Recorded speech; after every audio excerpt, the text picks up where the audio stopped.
But it was, you were told it was illegal, and in fact, somebody up New Road, the police actually called to get it. Really? Yeah. I'm just going to swap my batteries about. This thing seems to be eating batteries like nobody's business.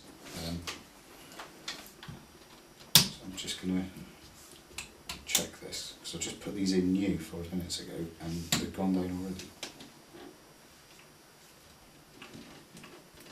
Shouldn't do that when it's hot weather. What's that? Batteries. I mean, normally it's when it's cold that they So struggle. our dad taught us in the war. Put them in the oven to warm them up. Keep them in your Mind you, we pocket. go back to the old accumulators when we had to go along to Mr. Morgan with an accumulator to get it charged up for the wireless. Why they call it a wireless when it's full of wires, I haven't a clue. I know our dad put the fear of God in me. He said, make sure you don't tip that over. The acid. Because the acid, and I used to be dead scared of him. There you go, you weren't that old then, were you?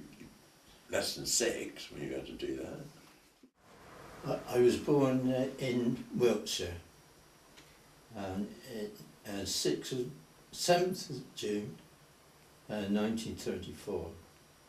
Thank you. And your name? Terry Rouse. Thank you. I'm his younger brother Don, born the 2nd of June 1937, on the side of the A4 in Wiltshire. In a house. Okay. Thank you. So, where did you both grow up? Your younger Well, brothers. I would say a little village called Burrington, where you've probably heard the hymn Rock of Ages cleft for me. That was my first school, and it was Terry's. Was it your first school? My first school. And then in 1943 we moved up here to Bampton. And can I just ask you a little bit about your family? Your father, what did he do? He was a farm manager. And is that why he moved to Bampton, why the family moved to Bampton? Yeah, he changed jobs. He used to work for... Well, I always used to say, in the days of the tied cottage, right, it was important that if the farmer said that cow over there, that black cow over there is white, you said, yes, Gaffer, he's white, because if you argued with him, you were out of house and home. Now, I was born in Wiltshire, I spent a year in Dorset, and we moved to Somerset, and then we come up here. By the time I was 6, I lived in 4 different houses because our father was a volatile person and he didn't like anybody telling him what to be doing. So he used to come home and say to Mum, pack the grandfather clock up. And that was when she knew that she was on the move. So you moved around quite a bit then, until you came here. Yeah. And who did your father work for in the village then, here? Was there a particular farmer? George Collins. And where was the farm? Weald Farm, about 200 yards from 300 yards from here where we're sat now, was Weald Farm. And then that was 1943, 1948, Dad fell out with him and set up his own farm in the other end of Bampton. Which was, I will be telling you later on about the prisoner of war who actually helped him get the farm in order. Right. So can I just ask a little bit about Weald Farm? What sort of farming was done on that farm? Mixed. He had a dairy herd and he also grew cereals. And potatoes? Oh, potato crumbs, yeah, potato. We used to get into trouble with potato picking. Yeah, and there was a lot of hoeing involved for mangles. He grew mangles for the cows to eat, so there was hoeing there. He grew a lot of sugar beet, this was the war years, and sugar beet played an important part in the war years. And so that's why the German prisoners of war were needed to come there. And so who worked on the farm? Did he have Land Army girls working there? He had Land Army girls. He denies it. But Does- I know he had one, Jean Sharp. That I'm going to say. And yeah, the German prisoners, I mean, they did ditching all around from the river back up towards Bampton. I didn't know until on one of the dropways, the headstone, they printed their. So on the wet concrete, they would they would sign it. You're doing a bridge over a ditch, and the wet concrete on the side, they would put the names in it. You can see the POW. names. And is that still there now? I don't know. We had so many of them pushed out, and I can't remember which one it was that I saw it written on. It was part of the war, actually. You know, the agricultural efforts during the war. But the thing that used to tickle Terry and me is we would have to walk past this house where we are now. We would walk past it to and from school, and it's fair. What was I, 6, and Terry would have been 9. So it's quite a long walk to school. It's almost a 2-mile sort of thing. And when we were coming home from school would be the time that the lorry would come to pick up the German prisoners of war. And it was incredible because you'd have this probably a 3-ton Bedford truck to carry about 20 men in the back, and there'd be one British Tommy soldier there with one rifle. Well, they could have pushed him clean out the back and ran off. But that was always coming home from school, and they would go past us to go and pick up the POWs. And so the POWs that it was picking up, they were all working on the farm? Yeah. Yeah. Do you know where their camp was?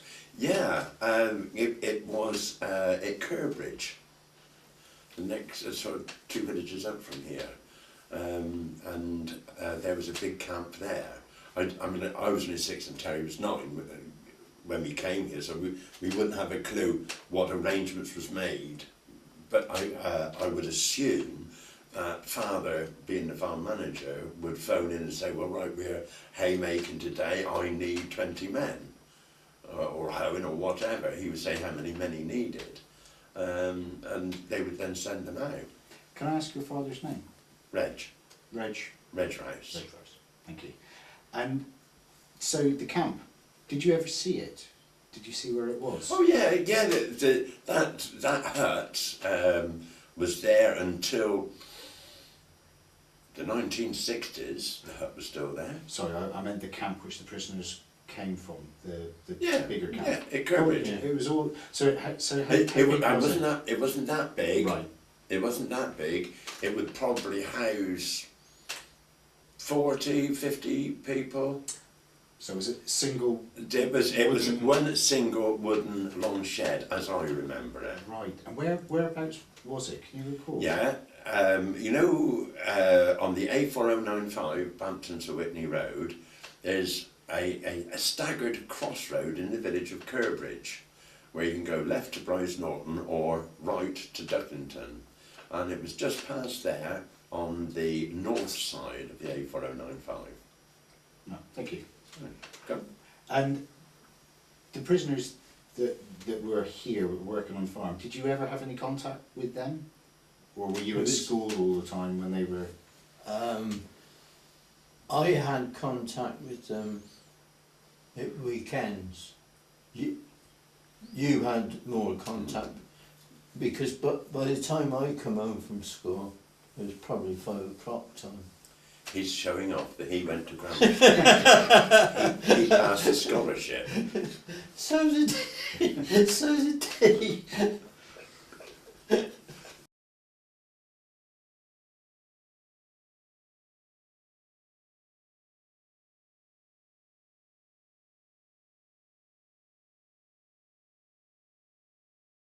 He passed a scholarship, and because the bus that took people to the grammar school from Bampton started at Blackborton, so therefore the children of Bampton had to ride their bikes to Blackborton, and that was more than 2 miles away. So he was given a bike because he passed the 11 plus. So my dad said to me, "There, son, if you want a new bike like your brother, you get and work hard and you pass your 11 plus and you'll get yourself a new bike." So I worked very hard, I passed my 11 plus, and that was the year the bus went from Bampton. One of those things. Yeah, Well, it's a story of my life. He got all the good stuff and I came second. oh dear. The prisoners of war then that were working on the fields, were these Italians or were they Germans, or was it both? They were Italians to start with, and then when the push got into Germany, and we had more German prisoners, then they changed over, didn't they? So I don't know what happened to the Italian. But it was an interesting thing in my history of that period of time. It was Italian prisoners of war were first, obviously, because Italy fell before Germany, and they were shipped over here, and that's when we started to have them actually billeted with us. So we had 2 Italian prisoners of war billeted with us, as well as other groups of Italians, because obviously they, being in that camp at Curbridge, you had the same, you had continuity, which of course was a good thing. As has been said before, they were lazy. They were terribly, terribly lazy. But once the Italian prisoners of war went, the German prisoners of war came in. And believe it or not, after then, if you remember, Ted, that it was the displaced persons. Have you come across that? Yeah, yeah. As the displaced people, your Yugoslavs, your Poles, your Czechs, and that sort of thing. And so you had them coming over and working on the farm. Right. Do you remember any of the particular prisoners? Are there any people you befriended or characters? Absolutely. The Italians, there was a fantastic, responsible Italian called Angelo, and he was loved by the whole family. Aunties and that come to stay with us, they just got on so well together. He was a fantastic bloke. But there was others there was one called George who was absolutely incredibly good looking and had all our aunt, Auntie Beryl and that, they were sort of going all gooey and you know, but that was the Italians. But it was too far back in my memory, and about yours, Ted, that I can't remember the actual ones who stayed. I do remember Angelo and I do remember Giorgio, I think it was. I remember them clearly. No, I can't remember them at all. I know Dad caught them because we had a lot of hens, chicken houses with hens there, and Dad caught the Italian prisoners of war coming out of the chicken house with a couple of eggs in their hands, cracking them and eating them raw. So they were nicking them and eating the raw eggs, just like that. But then, once the Italians were then quickly replaced with, there was no overlap that I remember, but it certainly was one had gone, the other was straight in to take over. And we had 2 wonderful German prisoners of war stay with us. They were absolutely brilliant people, totally different in character. Totally different character. One was, I also think that the dower, to be, Willie was a bit sort of harsh, not a warm person. I think, maybe it's just the way I've grown up thinking, well, East Germany, that's how they are. But I do know that they were going to be they were from different parts of Germany, that Arthur was one side and Willie was the other side. Arthur was quiet, easygoing, but both of them were doing it for you. And earlier on you were interviewing Jo about her father speaking German. Our father learned to speak German because the Germans taught him. Didn't he? He could hold a conversation with the German. And what he did was with these 2 Germans, he would spend no television, and he would go around and sit and talk to them at night. And so he would write down the English for a table, and then the German would write down the German for a table. And all this sort of thing, that is how Dad learned to speak German, which had its good sides, because when you were out in the field hoeing, and you had 20 or so German prisoners of war home with you, Dad would hear the lazy Germans saying to each other, "Langsam, langsam," which means slow down. Well, Dad knew what they said, so snow, snow. And where did they stay? You mentioned that you would be with them in the evening, so they were billeted with you. What was the accommodation that they had? It was their own accommodation. It was, and it was the tin shed. I suppose it would have been our. But it'd be, what do you call it, the boiler house, where the copper was for heating your water in those days, for your bath and to do your washing and all that sort of thing. And that was all, that's right, and it was all part of that building. And the crazy thing about it, when you have watched these films or read stories of what the British prisoners of war had to put up with in Germany, I remember this escapade vividly. Was they had welfare officers come to inspect the conditions that these Germans were living in. Well, the first one was the Italians, and the Italians had the nerve to complain that the cow had fur inside it. Unbelievable. You know, there's our lads in real dire straits, and these Italians complaining because there was fur in the cow. But the story I always remember is that I must have been amongst the people that were building the inside, because they had separate bedrooms, didn't they, and communal living room. And the chaps from Royal Corps of Signals was helping Dad. I think there was 2 of them. Was helping Dad build these bedrooms and that.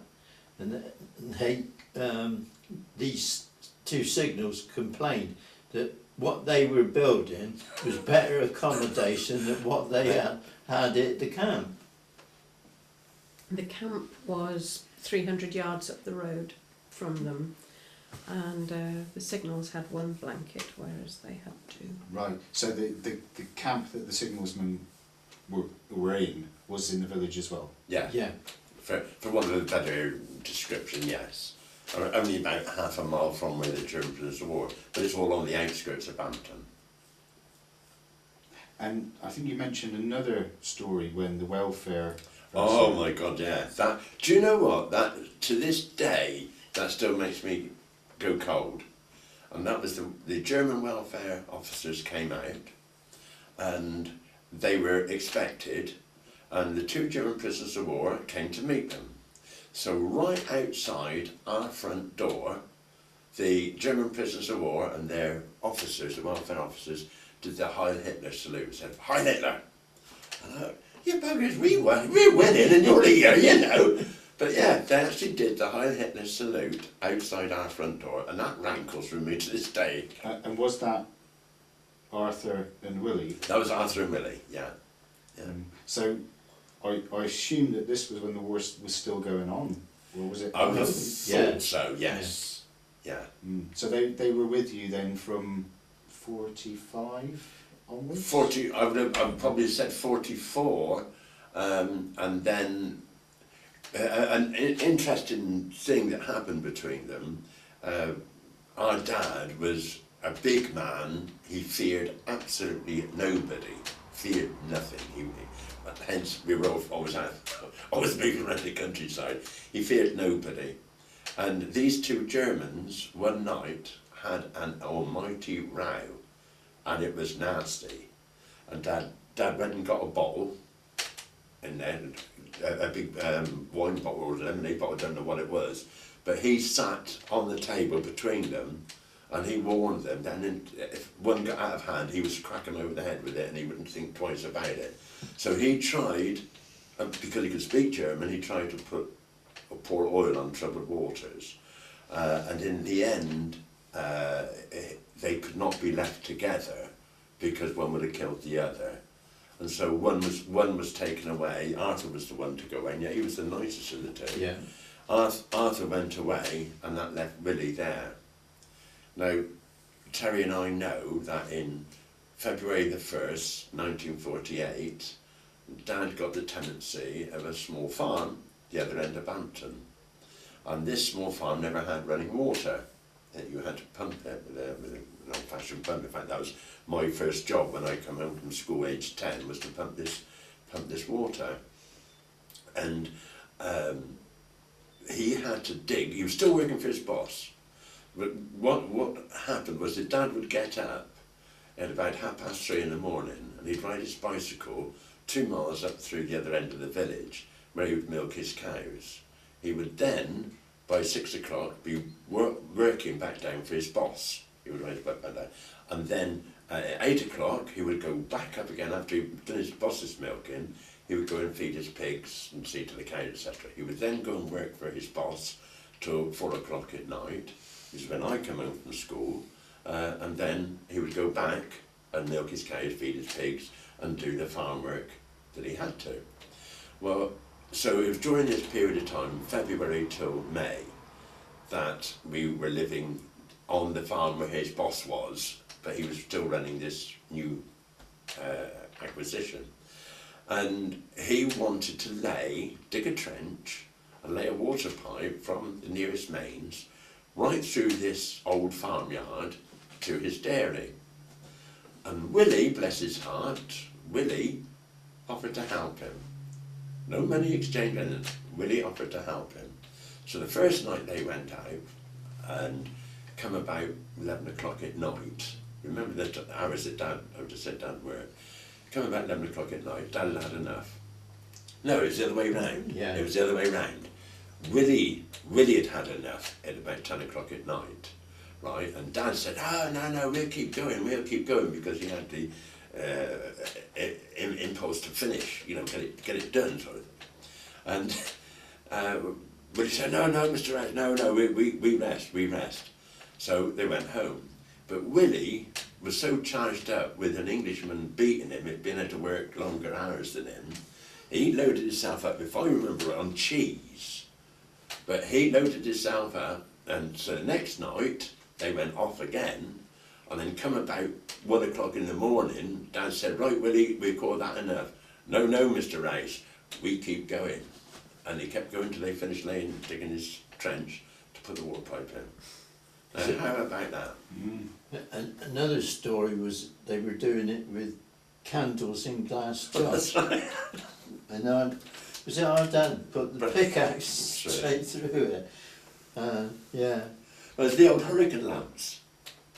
Was it? The old hurricane lamps with the oil and the glass dome to it. Right. You remember? Yeah, I thought it was yeah. jam jars that they had candles in there. And the two prisoners and also the other ones who came, did they ever eat with you during, or were they kept quite separate? I can't remember. I can't remember anything like that. Mum was a lovely, lovely, warm person, and I can't see Christmas going by without something like that happening. In fact, I just got a feeling that they did spend a Christmas with us. I can't, because the camaraderie between us was so good, I cannot imagine that would not happen. I can't remember any. No, I can't. I mean, was there any animosity against the prisoners from anybody in the area? Did you ever hear of anything? Well, we wouldn't know. You see, the farm we're talking about is isolated, so I don't think that they would have come down to the village much. I mean, we didn't. You made your own entertainment. We were living right down there. You went climbing in the trees and playing in ponds and that sort of thing. You had no need to go into the village for that. But being an adult, and I don't know what their restrictions might have been. an interesting thing, talking about the camaraderie, we had one German prisoner of war that used to visit us on a regular basis, and he was a bit, should we say, eccentric. And I remember him getting his hat, because it was a definite prisoners of war uniform. They didn't wear just dungarees, it was under the circles and then diamonds on, didn't it? And they had the particular hat. And he stood a prong in the ground and put his hat on it. And I don't know whether Terry had the air gun, but we had access to an air gun. And he taught us to shoot, didn't he? Just putting bullet holes through his hat. So it was, to me and Terry, it was a good time. And it's one of these things I had told you before, that this inspired me to become part of twinning. I've formed Oxford International Links, which covers all Oxford's twin cities, because it's not people that make wars. Those Germans were no different to us. Yeah. They had families, they had mothers, they had fathers. In fact, if I remember rightly, Willie was forced at gunpoint to go in the war. He was forced at gunpoint. He didn't want to go to war, and he was forced at gunpoint to go to war.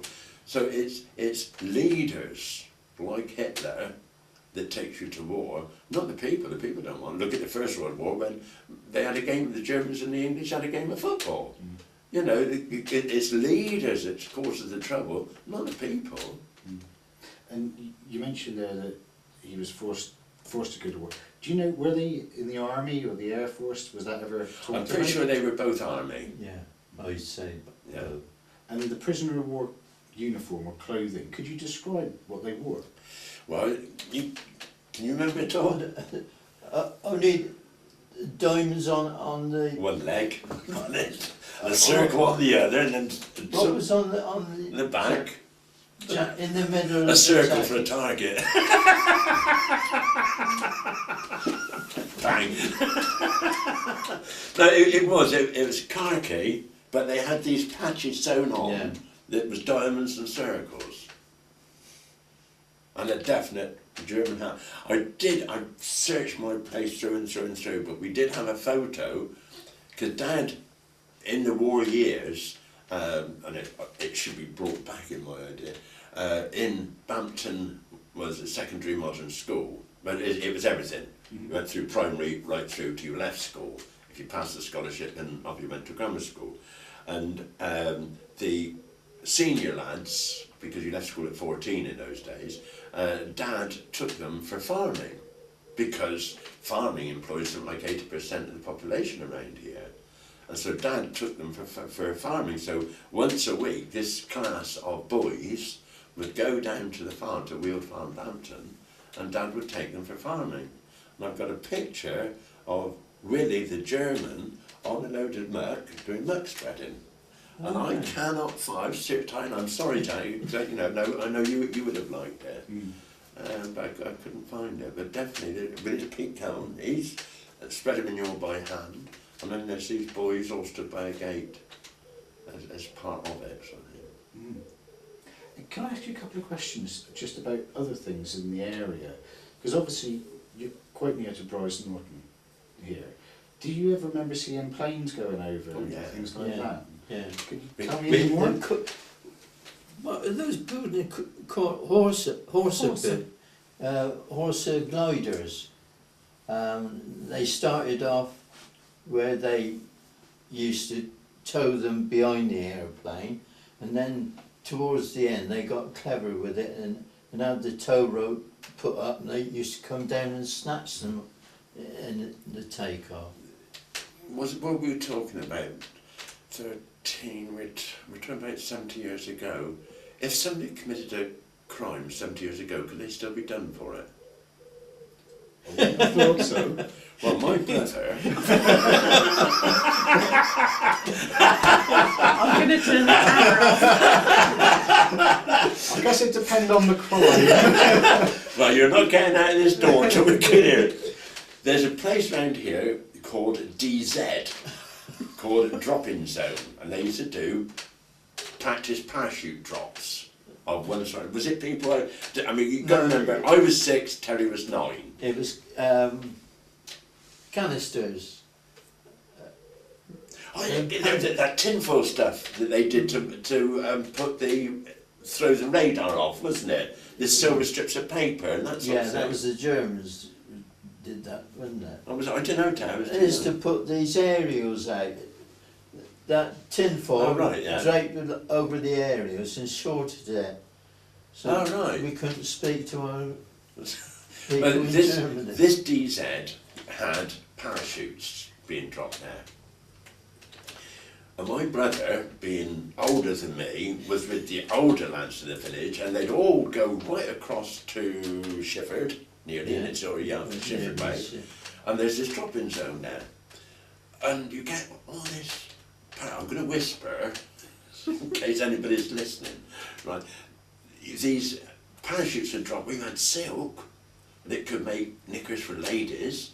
You had elastic that could hold them up, wasn't it? From the even tow ropes, wasn't it? There was some really thick elastic. In scouting, they had the silk cord. Well, that's it, the silk cord. It was incredible, and of course they used to nick it and bring it here. And those horse gliders, I mean, there was a lot in the area, wasn't there? Yes, yeah. Was there ever any plane crashes? Did any planes come down around here? One just at the back of here. Really? Yeah. That's the only one that was in Bampton, and that was about 1945. Because I remember the D-Day stuff when it had all the planes that took off, and we had the black and white stuff, paintwork markings on the planes, didn't they? But when they come here, Terry was with the scouts. He was in the scouts then, and we had all the local scouts would camp up the field near here. And this, I can't remember, what was it, a Wellington Land? Wellington. It was a Wellington bomber. Had got into trouble and was too low, and he was on fire, and it came right over our head, right over where they were camping, and crashed in the field at the back here. And the scouts were the first on the scene. We were sort of probably 2 or 3 minutes later, and that was the first time we saw dead bodies, because the plane was too low for them to give their parachutes a chance to open. And you saw this body actually indentured into the ground, wasn't it? And when you think it's clay soil, they hit it with a hell of a whack. Yeah. And Terry was the ploughman of the family, and up until, I would say, something like 1980s, when he would plough this field at the back here, bullets would come up. Really? Yeah. Wasn't it? Yeah. Yeah, it was the whole crew died. Because that's when we learned how a plane would then come over and pay homage to those lads that had been killed. You know, you then later saw a fly past and his plane come right down ever so low and bank right round a couple of times round where the lads had died. It was, yeah. I can't remember where the prisoners of war were then. They would have been about. No, They must have been here, but because Willie was here in 1948, and the plane crashed in 1945. So the German prisoners of war must have been. But I don't know. One of those things. And you mentioned earlier about the Royal Corps signals men. Were there other army troops in the area? Well, let me tell you, see, Bampton is ever so famous, you know, because when the war, victory over Europe, although it came through in code, Weald Bampton was the first signal camp to get the news. And Weald Bampton was also the first place to get the news that the atom bomb had dropped on Hiroshima. And that was a signal camp. It received all the... It was the main base for D-Day landing and everything, wasn't it? It was a very important place. When there was the Royal Corps signals there, and there again, I mean, they played a big part in our community life. One of them was indeed our scoutmaster. So, you know, Yeah, it's happy memories. That you had more of a community effect. So there you had Germans living with us, and we enjoying it. A thing we haven't mentioned was slippers. Once again, saying the wonderful relationship that you had. You weren't allowed to pay the Germans for anything. That was against the law, but you could give them food, etc. And an interesting thing, Tony, whether you remember it, that on the farms, during harvest and haymaking, etc., farmers were allowed extra rations. So there was harvest rations and haymaking rations. And the German prisoners of war would also enjoy those extra rations. But if we wanted to repay a kindness at all, then there were obviously vegetables in the garden, that sort of thing, so you could do food, and eggs, of course, was another one. And so a wonderful relationship was built up. So when it came to the winter, I remember vividly, there was 3 of us were of an age, children of an age that could wear slippers. Our youngest brother, Colin, was too young. But I remember the Germans getting us to stand on a piece of felt about this thick. About inch. Yeah, thick. that's it. And they would draw round our feet. So we'd all know, oh, this is exciting, we'd stand on it, and they would draw with a pen round our feet. And they would do all of us, and off they would go, and they would get Hessian sacks, which was in abundance on the farm in those days. I mean, it was just, everything came in Hessian sacks. And they would strip the sacks off, so they got the strips of Hessian. And then they would plait the Hessian into plaits about the width of my finger. And then with lines and lines of Hessian plaited, they would then stitch that to your outline of your feet onto the felt. And they would build up, going round and round and round, and build it up until they had got it just shaped right for a slipper. And then finishing the piece de la resistance was the old cardboard milk bottle top that you put your finger through the hole to put the straw through to drink your milk. With that, they would get wool and go round and round and round and round it, and then when it was totally full of wool, they would cut round the cardboard where the cardboard would be. They would cut it and then put a piece of wool inside there and make a pom-pom, and that was the decoration on your slipper. Absolutely marvellous, wasn't it? Yeah. And if I remember rightly, Ted, that they also, because you could get dye in those days for dyeing your clothes, etc. And I got a feeling that they dyed these Hessian sacks pale blue, I thought, to give your slipper a bit of individuality, as it were. Because they made us toys as well. That's right.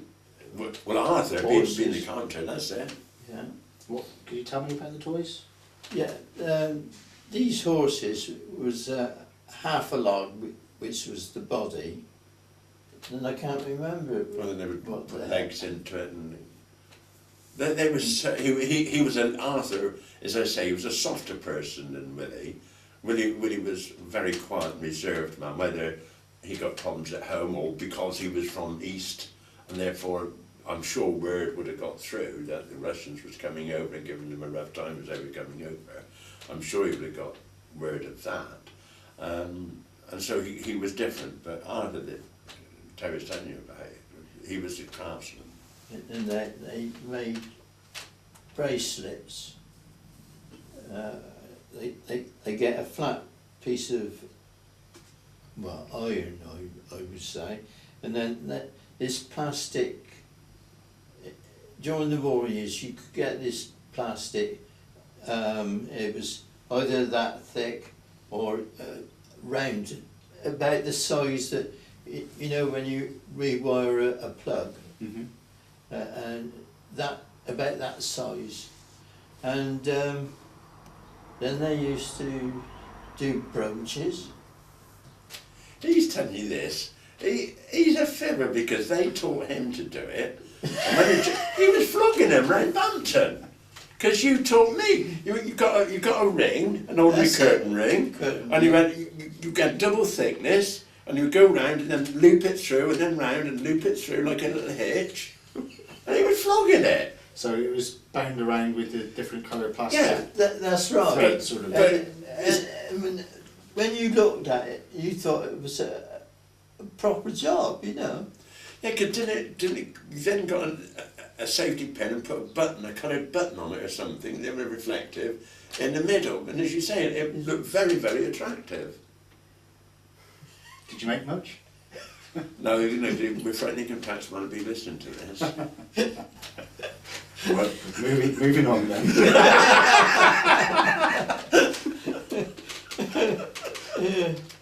So could I just, one thing I didn't ask, the two prisoners, how old were they? oh, you got me there. I would have said mid-20s. Not old enough to have children of their own then?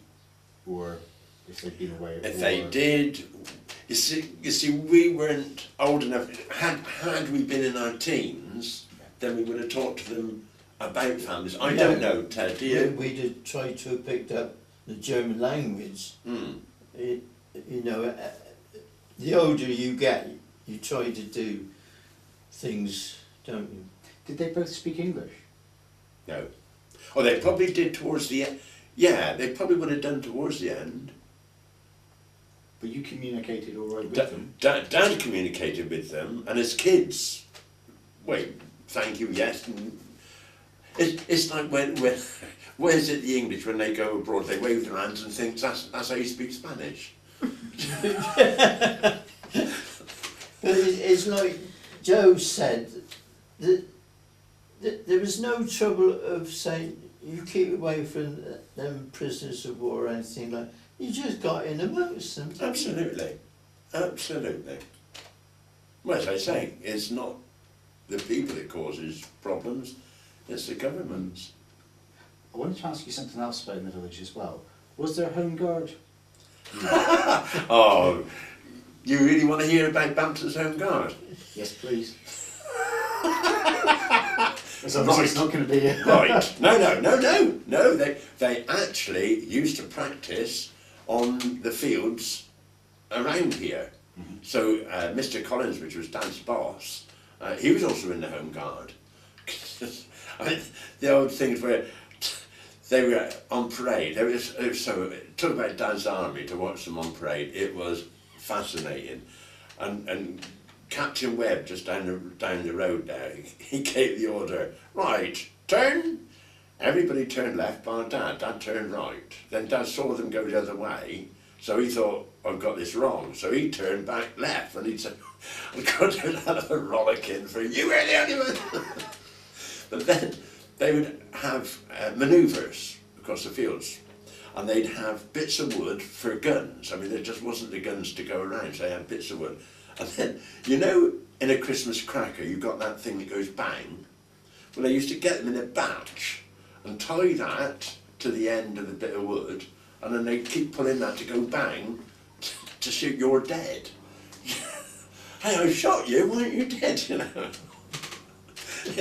They were hilarious. It really was, wasn't it? Because all us kids would go and sort of watch it all, you know, and see our Dad in the army, wow. So what did your dad do then? Did he have to do patrols around the village and things like that? Or? Oh yeah. In Bampton, where I actually live now, in a little village called Lew, right, which is a mile and a half, 2 miles outside of Bampton, and there's a Nissen hut to this day. It overlooks RAF Bryce, and that's where Dad spent a lot of time in the Home Guard. So they have to do night shift in the Home Guard. And what they did, because they were all farm workers together, they would take it in turns to sleep and have one sort of keep an eye out in case the captain come along or whatever. So, and those buildings are still up there to this day. So if you want to take a photograph of them, It was interesting to see what they are. because when we went up to Lou, sing carols at the Christmas service, they stopped us. did they? Yeah. And of course here on the bridge at Bampton was these enormous, I would imagine it was 45-gallon barrels filled with concrete. thinking back at it now, I mean, at the time, they were just these enormous things, weren't they, painted black and white, Yeah. that they would roll across the road if Bampton was going to be attacked. Yes. Then there was the air raid shelter. Well, the school had its own air raid shelter that the village would use, and you would have to, you'd all have to wear your gas mask to school.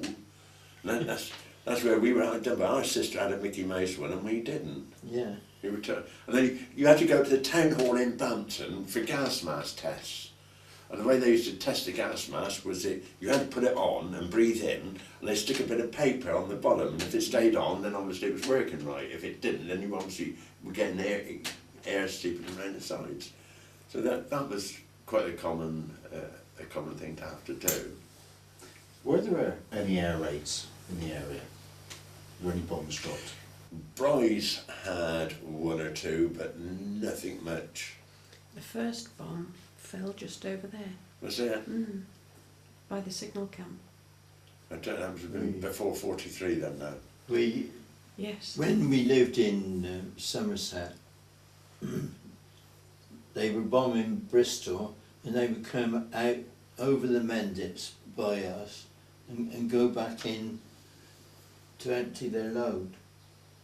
Yeah, I remember seeing the when Cardiff copped it, the Germans in a V formation, bombers coming overhead, and that was sort of just time to get dusk, and they were going overhead, and of course searchlights was everywhere, and on the Mendips there was loads of them, and they were around Bampton.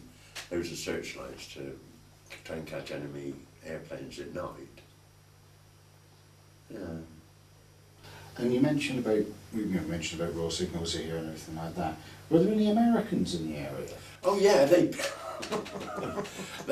built it, didn't they? What? The signal camp. There's all there is terrible trouble in the village. I'm a lovely lady called Ruth Shergold can remember this better than we can.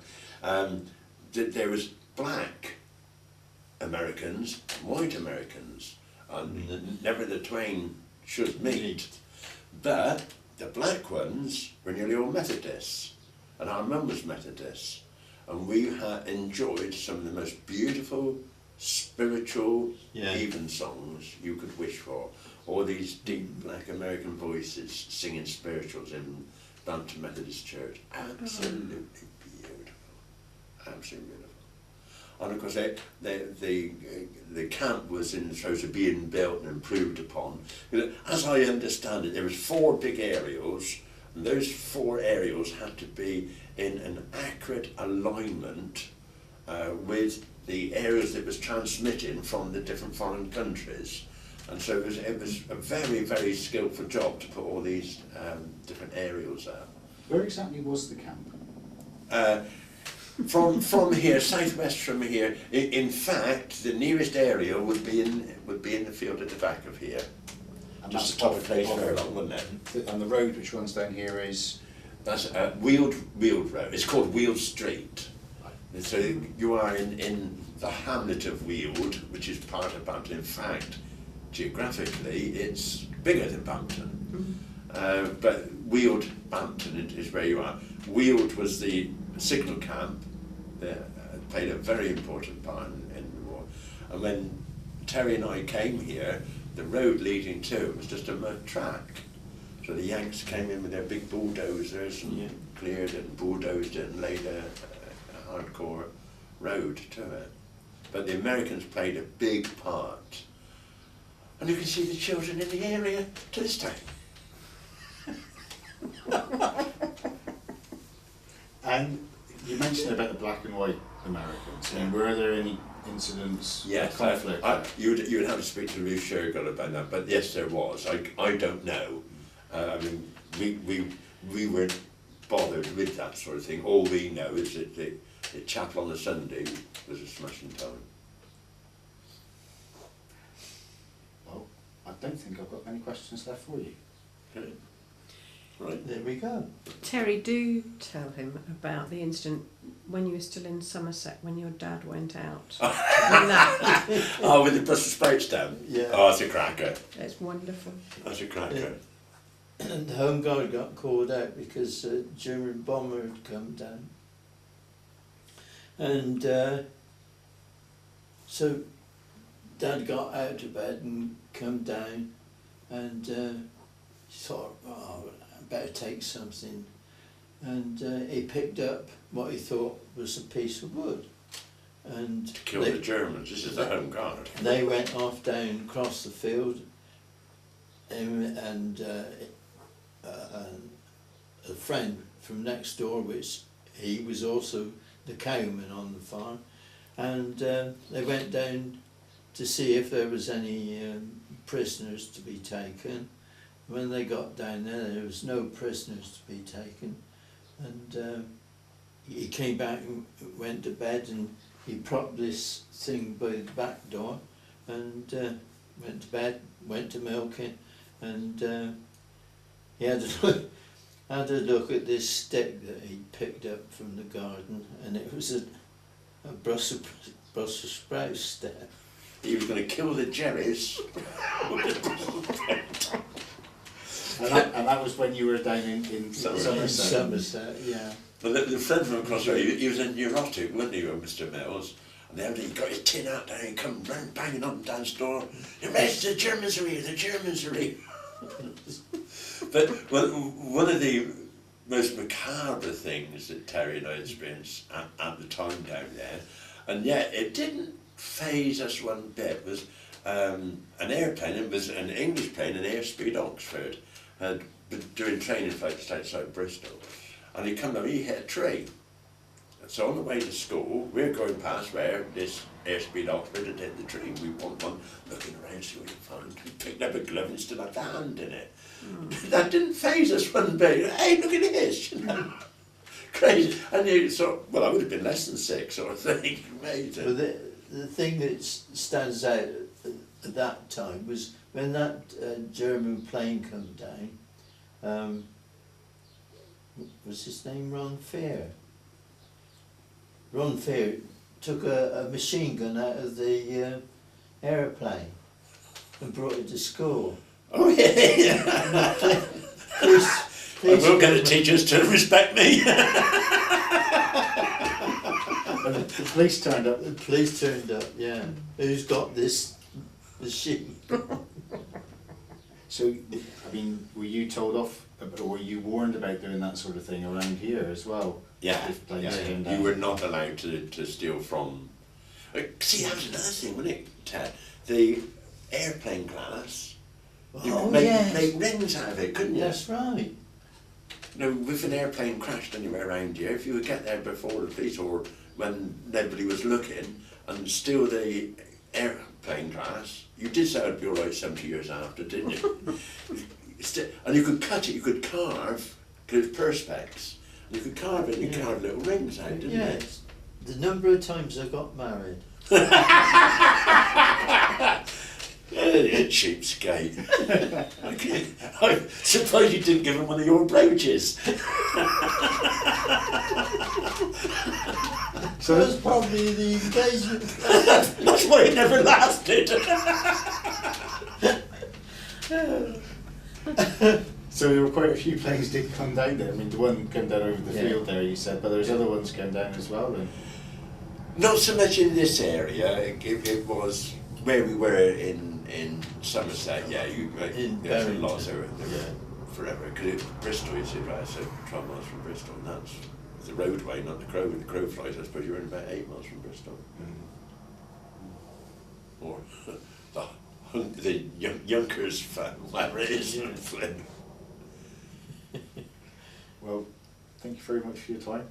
It's been very nice speaking with you, and No, leave it there. nice to meet you. Thank you.